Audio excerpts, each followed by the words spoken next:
Hello and welcome to the Stroke It podcast. I'm Alday Townsend, your host. Today I am here with Joh. Joh is a mover and a shaker, a business coach. Her bio is extensive and she's going to be bringing a lot of skills that everybody can use in their personal and professional life. She's also hosting the event in April and she's going to be sharing that with you. So Joh, thank you so much for joining me. Oh my gosh, it's such a pleasure to join you, and good morning, good afternoon, and good evening for anyone listening in. So hi to you as well. Awesome. Okay, so tell our listeners a little bit about you. You have had a lot of different careers, but for the most part, it's been a lot of leadership and development roles and hosting a lot of events as well. So give us a little sneak peek of who you really are. Oh, okay. Well, it's got to be sneak. So I'm just very fortunate to be able to share that I've been someone who's had the ability and the opportunity to continually reinvent myself at the different stages of my life. And that transcends both into my professional life and into my personal life. And, Jenny, I don't want to give you my whole life story. We'll be here for hours. But if I could just highlight a few things I'm super proud of, is I was on the executive team. I built now the largest entertainment management firm in the US. I built the lifestyle division. Then when I completed that, and it was complete, I became a full-time seminar leader for Landmark Worldwide. So I traveled and led programs around the world, impacting people to be empowered to make a difference for themselves in their lives.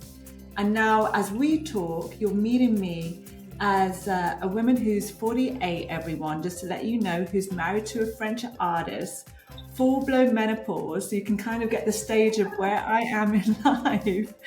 And here I am now with my own business, being a business leader, an executive coach for executives in different stages of performance in their business. And I love to facilitate and create events. So if you could just kind of put that together, and I'm British if you can't hear that. We're in trouble if you can't hear the British bit. That's a little bit about me. I love it. I feel like just a little bit younger version of you as well, especially when you're saying I'm reinventing myself. I have ADD or ADHD and I get very bored, and it's like I'll do a project and I'm like, okay, I'm ready for the next thing. I'm ready for the next thing. So I feel like I'm constantly reinventing myself, which can be very fun and exhausting all at the same time. Completely. Awesome. All right, well, let's get right into the topics of today, which is stroking it. And I always find it's really, really important to highlight the love languages. And I didn't learn about the love languages until a few years ago when my husband and I were going through a rocky road. He bought the book and then gave the book to me. And I not only use it in my personal life, but I also use love languages in my professional life as well. So how have you incorporated the love languages into your world? Yeah, what's really important and what is a love language for me is having quality time. Okay. And a real sense of connection and words of affirmation.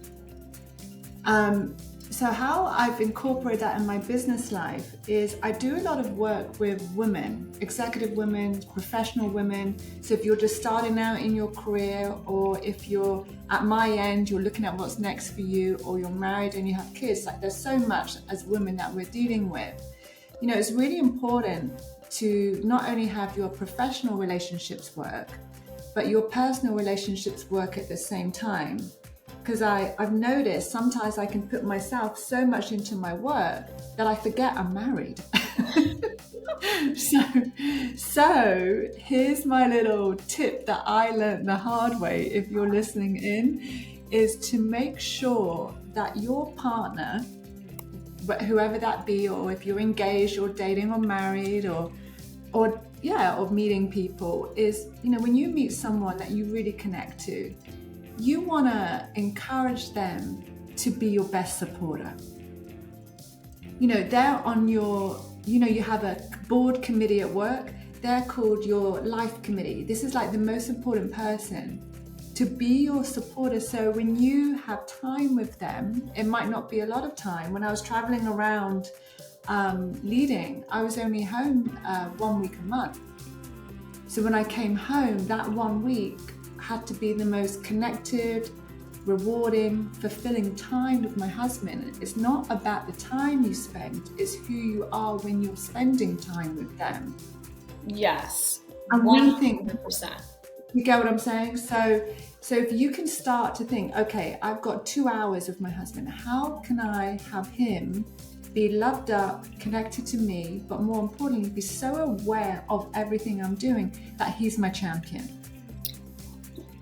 Yeah, I want to ask you a question because I Yeah, know of we're all course. listening to you and we're like, you're totally right. But that can be really challenging at times because you're thinking of, well, I thought he would have done this while I was out of town, or why didn't he grocery shop knowing I'm only in town for a week? And like, why aren't certain things done? Like, that to-do list of like, why didn't he Yeah. think about this and that? I know it's really hard to draw that line, but talk us how we can encourage. Oh my gosh, you reminded me of this thing I'd long forgotten. Oh my gosh. So there was a time that it wasn't the grocery list or the shopping list. All I'd asked him, he's going to kill me for sharing this, is can you get the flea medicine for the cat? That's what I asked.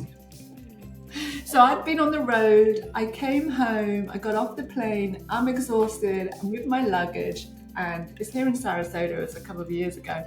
I'm knocking at the door, sorry, my thing's dinging, and let me get rid of that. And I open up, and I should be like, oh my God, my husband, I love you, I'm here. But what comes out my mouth? Did you get the flea medicine? First thing, not even hello, how are you? So totally could understand that.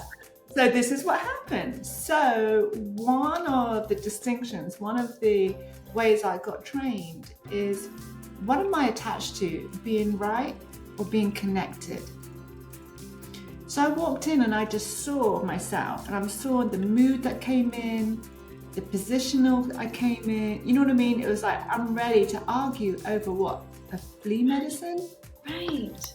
It's ridiculous. And I just looked at him and I just started crying because I realized that something that small would get in the way of me really having quality time with the most important human being in my life. And I just let it go. And I literally just went to the computer, ordered it on Amazon, got it done, and then spent the rest of the time just catching up with him.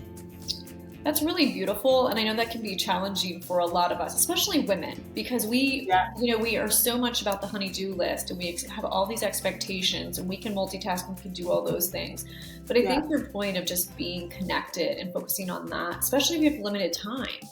I think about the friends that I have, and they'll get a babysitter, they'll go out to dinner, and then they're talking about all these other things and fighting about all these things that are focusing on the two of them and the love and the passion and all of that. So I love that. Exactly. And what's more important, a to-do list or the quality of the relationship you're in? And that's the dance. I'm not saying throw out the do list, but don't let that be the focus, because it isn't. That's just part of the package.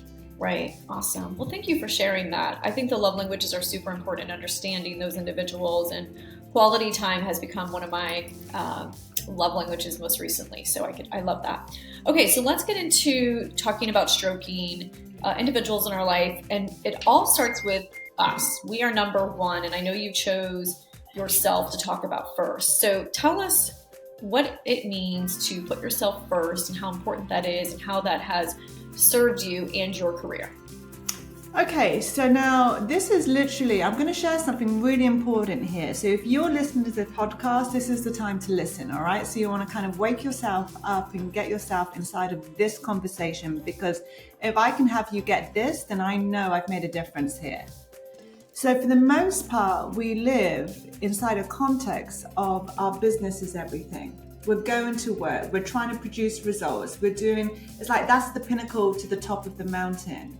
Versus, how can you get that your business is part of your lifestyle? Your job is part of your lifestyle. So just going to give you a little tip here. So when you start planning your week of work, whether that be a Sunday night or a Monday morning, but put at least 45 minutes into your schedule.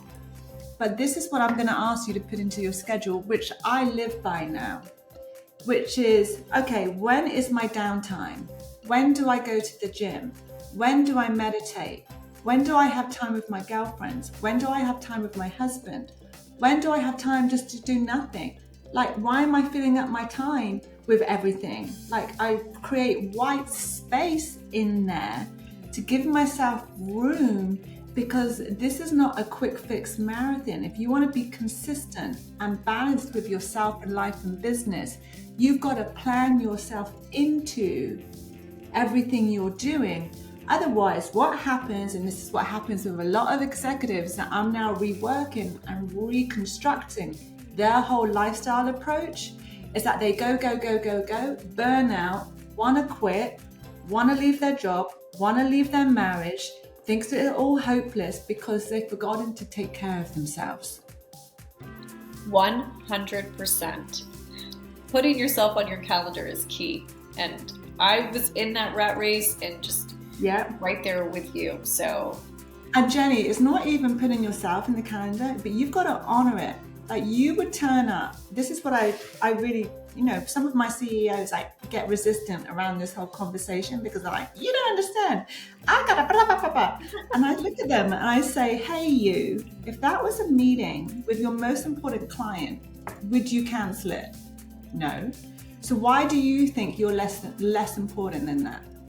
Or less valuable? Like, we talk about the value of ourselves and how valuable we are. If we can't produce, there's no value there. We're not going to make it to enjoy it. Or enjoy it.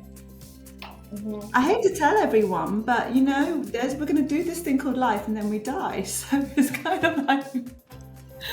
Right. Well, I just a few years ago, understood the value of exactly what you're saying. And it took me actually putting it on my calendar. So on my phone calendar, it pops up meditation, snuggle time with my husband, meditation, working out, because I had to get into that routine. And by putting it on my calendar, I kept getting the reminders.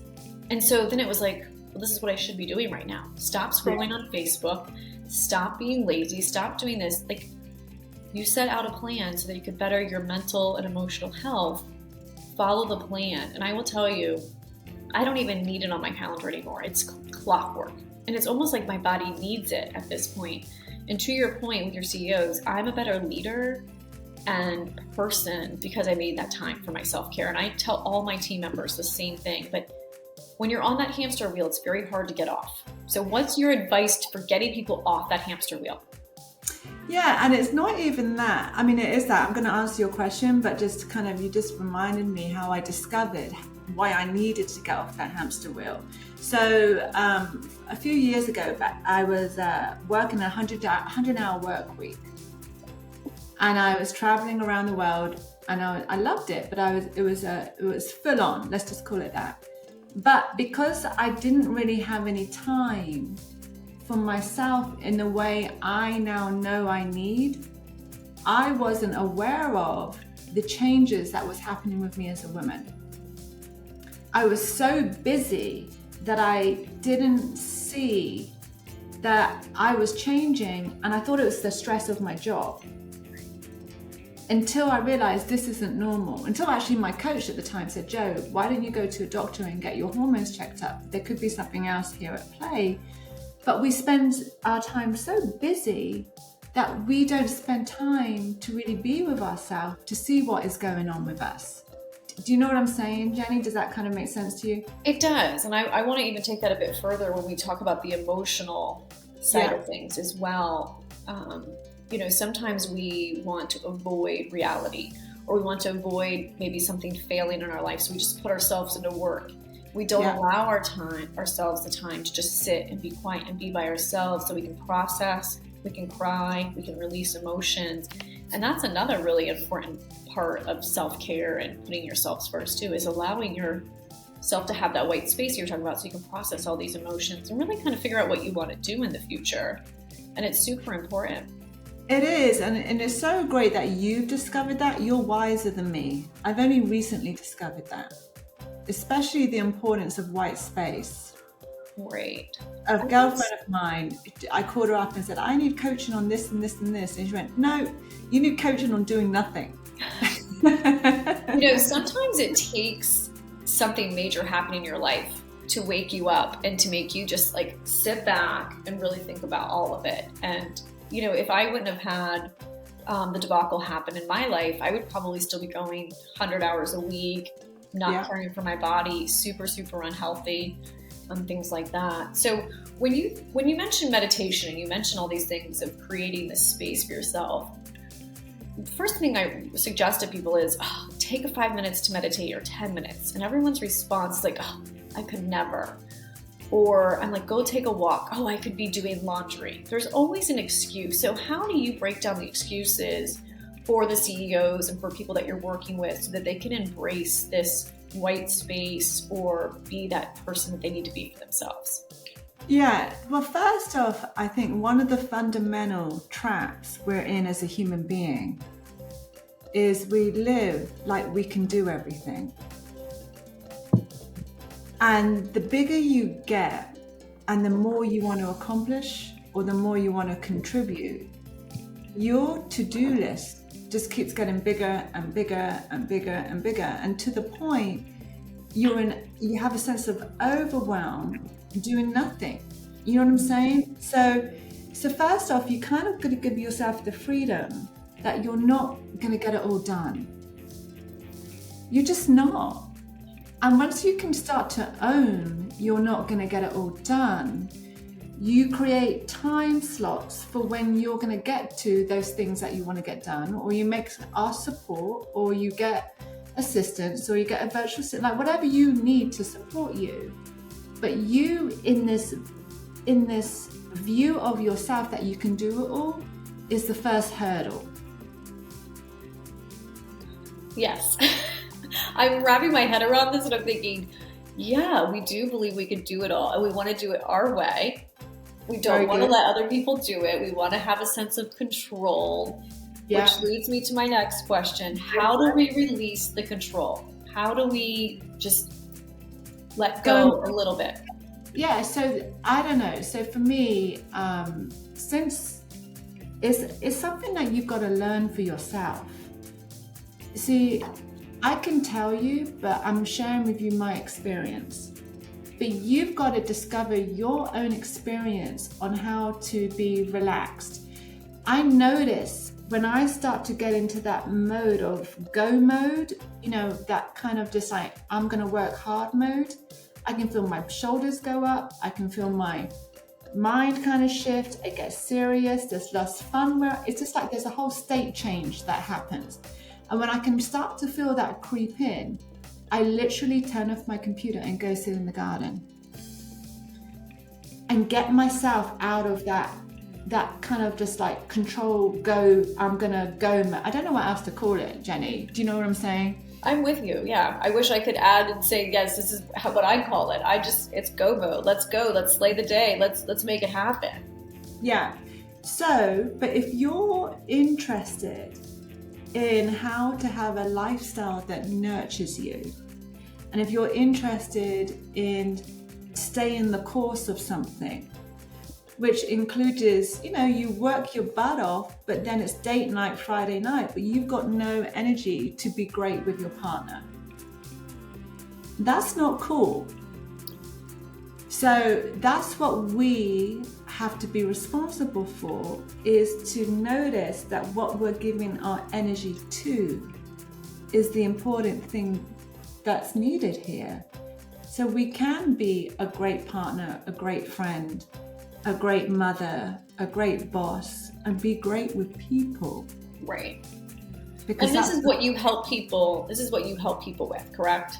We get into your schedule, we get into your relationships, we get into your self-care practices, we get into your business performance, I'm like in it with you to reconstruct, and you create a different lifestyle and you have a different sense of yourself, so you perform your best at work, but then you perform your best everywhere else, including with yourself. Right. I love that. Okay, perfect. And we're going to have you, will you just tell individuals how they can contact you now, since we're talking about how you can add value to them and how you can help change their life and get them as number one. Will you just mention your website for me before we go into the next subject? Sure, it's my name. So johmorrisbennyshoe.com. And we'll have that in the show notes for you as well. So you have the correct spelling of that. Yeah, I know, it's the most weirdest name. It's Irish, British, and French all in one. It's unique. Yes, I love you. All right. So we've been talking about, talking about ourselves and, understanding that we need to slow down and create the lifestyle we want so we can be healthy. But it also takes a support system. And let's talk about friends and family and how important that is and building the community around you. And I know that you're very great at building communities. So let's talk about how we can build a great community around us so that we can be happy, healthy, successful. Sure. So I'm a big believer, even though I've said put yourself first, it is a dance with now we're going to shift and look at who we can be for others. So when we think of community, some people look at a community like, okay, what are they going to give me? And one of the oldest spiritual laws I live by is the more you give, the more you get. I'm not saying to do, I'm not saying everything you have, but who you be of service to people. So for many years, I've created projects specifically for communities. Why? Because I just love to do that. It's not my business, it's not a way to make money, but it's a way to cultivate and create groups of people who want to connect and who are into the same thing. So I've done a couple here in Sarasota. I have an event called Vibrant, which is a dance and wellness event. And they're a pop-up event, and they're just great. It's for people who are into the wellness space, who love movement. And when I moved to Sarasota, I didn't know anyone. And I was like, okay, well, how do I meet the people I like? So I created it, and now I have a community that I now know of over 200 people. That's amazing. But it is amazing. And at the time, people say, why are you doing it? It's not your job. What are you doing? And then you question yourself. But I have this life with these people because of that. How do you overcome the fear or the insecurity when it comes to connecting with a community? Because I do feel that being a woman, I know some women find it hard connecting with other women in their 40s. It's like maybe their kids are in college, maybe they're moving out, they're early nesters, empty nesters, or they're friends with all the kids' parents, but they're not really digging that vibe. And then you've had COVID, you have politics. There's so many reasons why people just isolate themselves and don't go into the communities or put themselves out there. So what advice do you have for those individuals that are holding themselves back? Oh my, I get it. Well, first off, I get it. There are so many friends I know right now in the weeds. There's just a lot to deal with in politics. You nailed it. You nailed all the spaces in politics, in being a parent, the school system, the education system, women's rights, the climate. I mean, we could go on with all the stuff that's kind of happening. We just got through COVID, the pandemic, and it's just, that was the time, the last 3 years, people just kind of retreated. Maybe not so much in Florida, because I think Florida is the wild, wild west, but in lots of other parts of the world, people literally retreated. And now, when you start to be part of a community, in those moments that you don't want to connect, because you've said yes and you're part of something, the community, the power of community will naturally support you and pull you out of the weeds. That's the power of community, is the community supports you when you need support. So when I'm out, I'm not perfect. I'm not this superwoman. There's times I'm just like, I don't want to do this. Why am I doing this? I just want to cancel it. I just want to hide. Of course, that's just what it is to be human. But these amazing people around me say, come on, Joh, you can do this. And it gets me out of the funk. So when you start to have a collective of people, even if it's just 2 people, 3 people, it doesn't have to be a lot, and you all share the same commitment, like Jenny, you do with this podcast. That's your expression of creating community. So you and I are having this conversation. And if you weren't doing this, I wouldn't be here. So we are naturally pulling each other into something bigger than ourselves. Right. And that's how you get yourself out of what I call the mind trap. Yeah, I think it's hard for individuals, especially those that maybe just are, I feel like, insecure or don't know what kind of community they want to be part of, because maybe they've lost themselves, they don't know what they believe, or they're just lost. So I guess at that point, it's like really you have to look within and find out who you really are by creating that white space. So when you're ready to go find that community, you know exactly who you want to connect with, or is that maybe wrong? It's not that it's wrong. You're going to do what's right for you. The thing I would watch out for with what you're saying is when you're in that space, you don't want to connect. You want to kind of go the other way. So trying to figure out what group you're in, you probably won't. Okay, it just kind of keeps you more in that space. But I'm just going to coach you from the world of performance. Okay, so performance is you're in the game. You're playing this game called, okay, I'm going to be part of a community. All right, let me just get in the game of this. Now, what would that be? That would be researching maybe 5 interests and saying, I'm going to try one out this week. And maybe calling a friend to go with you because you're nervous. You know what I'm saying? So there's a real actionable action to take on, because figuring it out doesn't get us anywhere. Action is what gets us somewhere. That's a really great point, and I hope that people take that and make some moves in the future versus just talking about it. Because I know a lot of people, and I'm guilty too, where I'm like, I'm going to do this, I'm going to do that, and if I don't have time or if I don't have someone to go with, maybe I just don't do it. So exactly. But if you said yes to someone, they're planning their time. This is going to sound ridiculous. The weekend, I like to relax, and I'm thinking about this weekend, and I've got the opera with my neighbour, and then I've got my event on Sunday. I'm thinking, why am I doing this? I don't want to do anything. But I know because I've said yes, it's going to be amazing. But without that, I would probably stay at home and do nothing.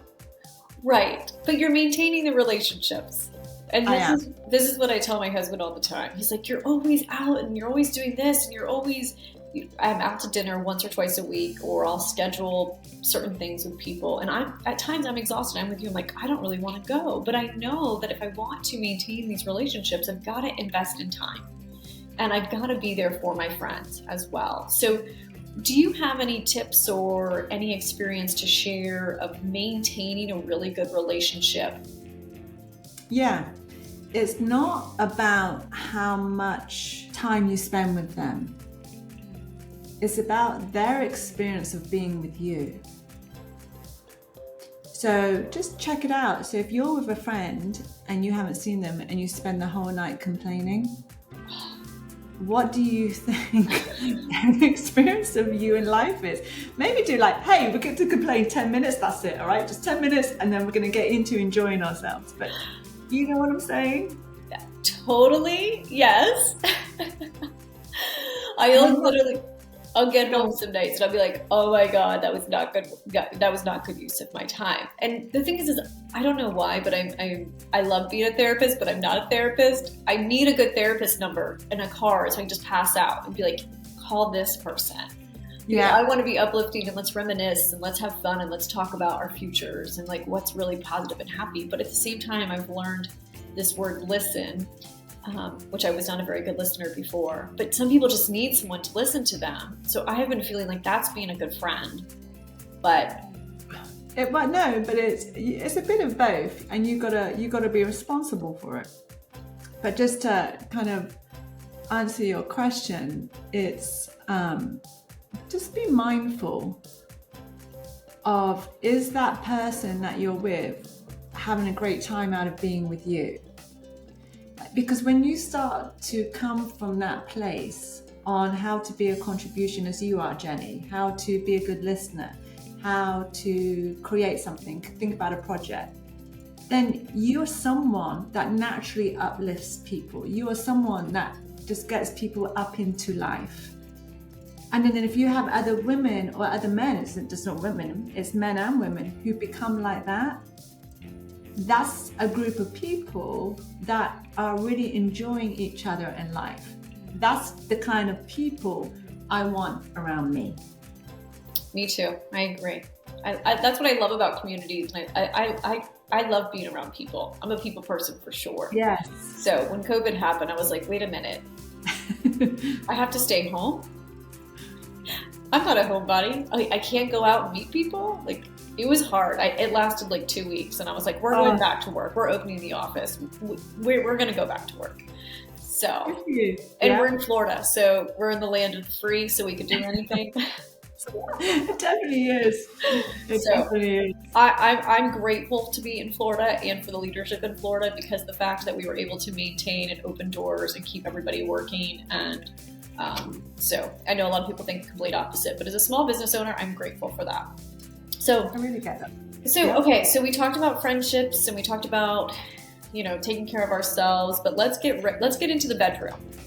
So when it comes to this topic, you had selected to talk about menopause, which I think is super important because of the amount of listeners that listen and the ages and the changes that they may be going through. So tell us about what no one warned us about.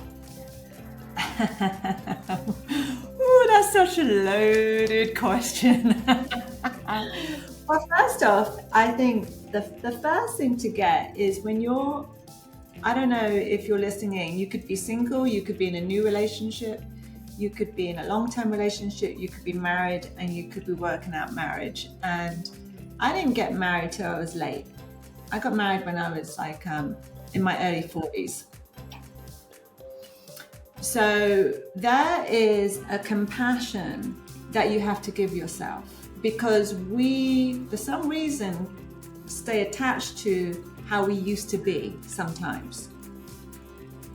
So when it comes to your femininity and it comes to your sexuality, when you go through the menopause, and I'm not saying all women experience this because I'm not all women, I can only speak about myself, is my battery just died. There's no two ways about it. It just died. And I didn't know until I knew that it was menopause. And then that just opens up a different dialogue. It opens up a different sense of connection and intimacy that you've got to share with your partner, so they understand what's going on with you. But then they understand enough of what's going on with you so you can then work it out on how you're going to make it work as a couple. And it is a dance.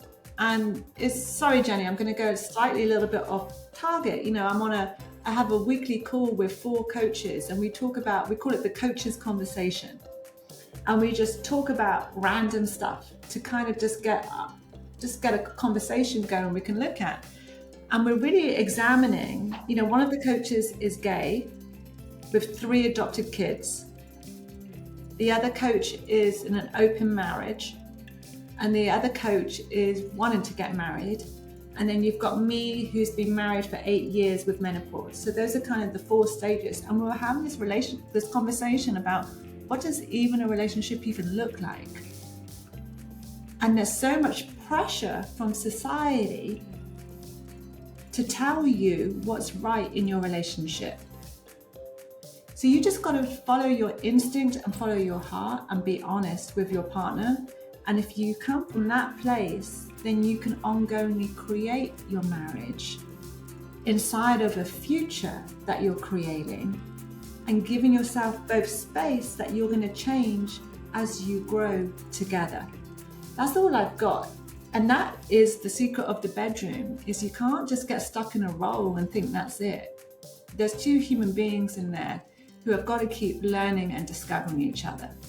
Right. And in growing together and, adapting as well. Yes. So when you mention the 2 human beings and the future of it and having the conversations, how are you having those conversations to where your partner understands what you're going through emotionally or what your body's going through? Yeah. Well, we both, he's a bit older than me, so he's dancing with his own energy flow, and so am I. And it's not even that, right? Let's just like take it back, because I think there's such an emphasis on sex. You've got to be having sex. You can have sex and not even see the person you're having sex with.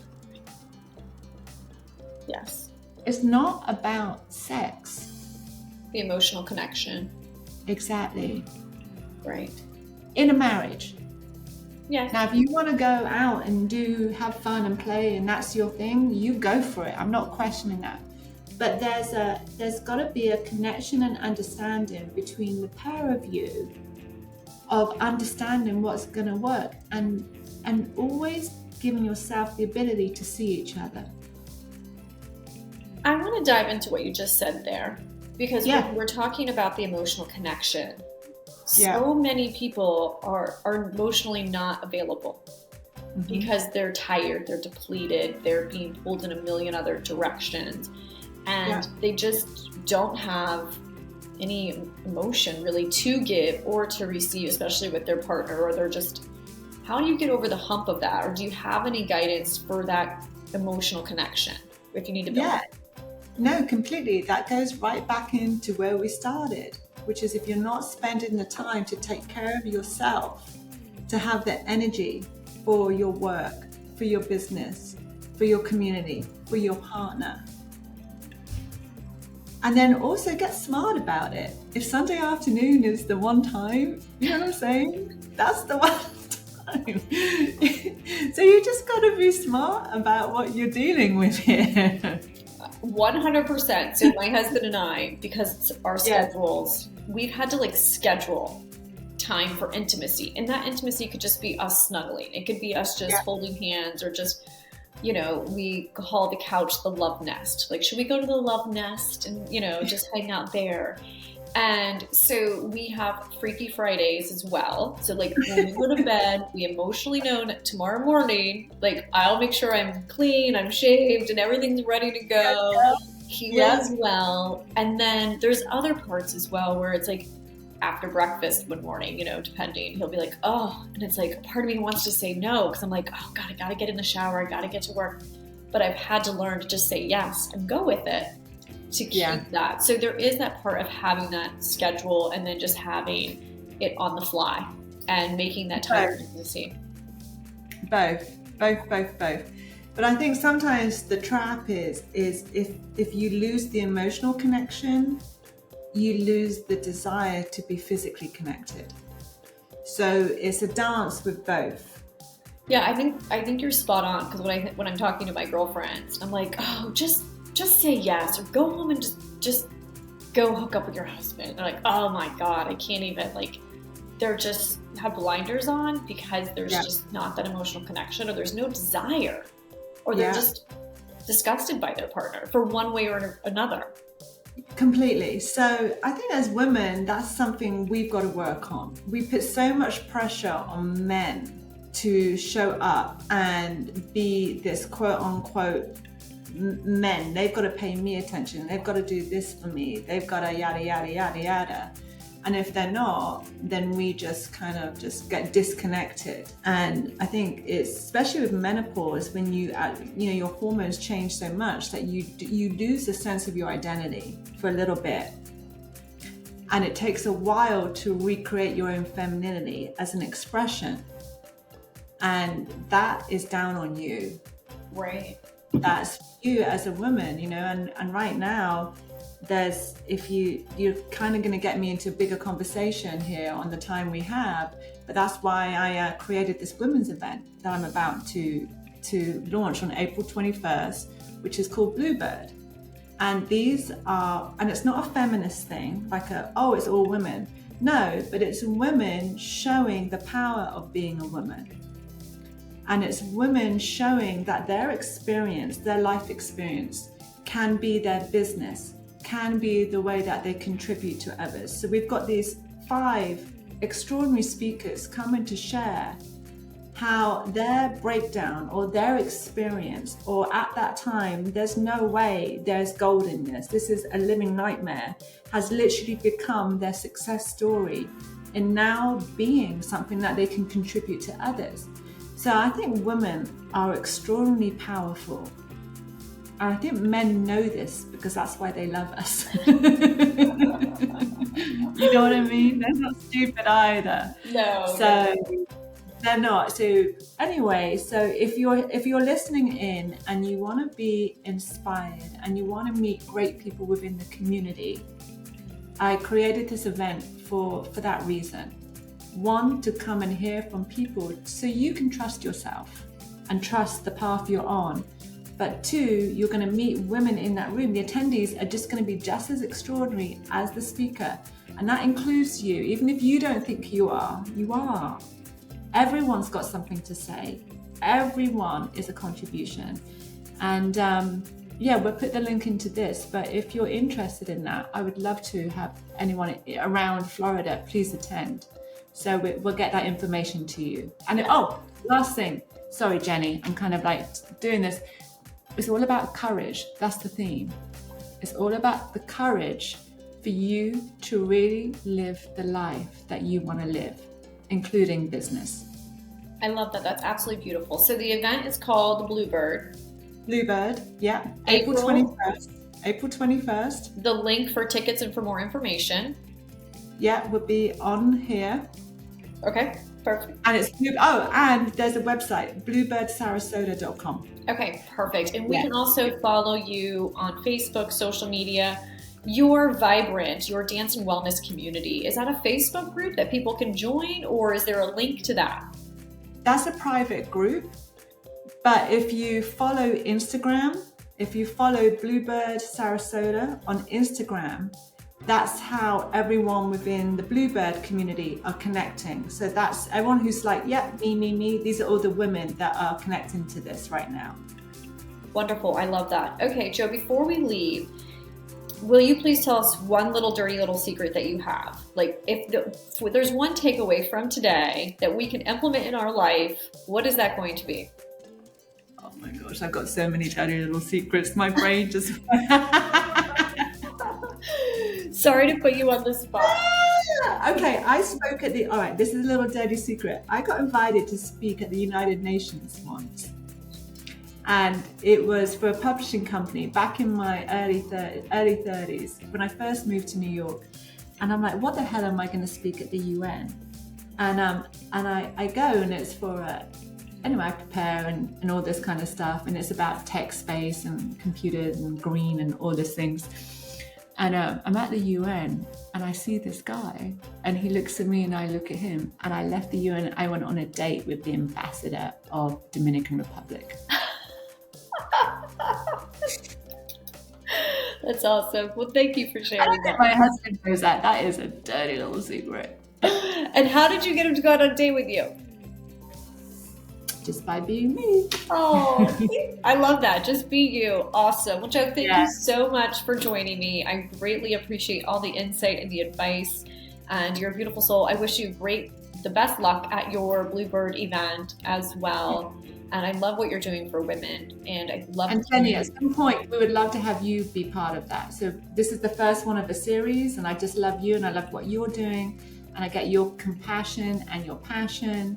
And so if I can support you anyway, I would love to. Well, I love that. Thank you so much. I wish everyone a great day. Thanks for tuning in today. Make sure to share this, give us a review, give us a thumbs up, and we hope you have a great day. We'll talk to you soon.